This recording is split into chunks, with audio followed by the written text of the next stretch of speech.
ஓடமுள்ள போதலோ ஓடியே உலாவலாம், ஓடமுள்ள போதலோ உறுதி பண்ணி கொள்ளலாம், ஓடமுடைந்த போது ஒப்பில்லாத வெளியிலே ஆடுமில்லை கோளுமில்லை யாருமில்லை ஆனதே. சித்தர்களிலே மிகப்பெரிய சித்தர் சிவவாக்கியர். அவர் பாடிய பாடல்தான் இது. ஓடமாகிய இந்த உடல் இருக்கும் போதுதான் இவ்வுலகில் உலாவலாம். இந்த உடம்பில்தான் உயிர் இருக்கிறது, அதில்தான் இறைவன் இருக்கின்றார் என்பதை அறிந்து உடல் பயிற்சியும் தவ பயிற்சி எல்லாம் செய்து உடலை ஆரோக்கியமாக உறுதி பண்ணி கொள்ளலாம்.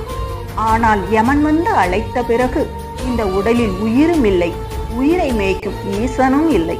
இந்த உடலை சுற்றி இருந்த சொந்தம் பந்தம் மக்கள் மனைவி யாரும் இல்லை, அனாதியாக புதைக்கப்படுகிறது.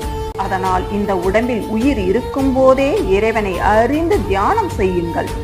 பிறவி பெருங்கடலை கடந்து கரை சேரலாம் என்று சிவவாக்கியர் சித்தர் கூறுகிறார். மனிதா, உணர்ந்து கொள், நீ தனியாக செல்லும் போது உனக்கு துணையாக ஈசன் ஒருவனே உன்னுடன் இருப்பார் என்பதை.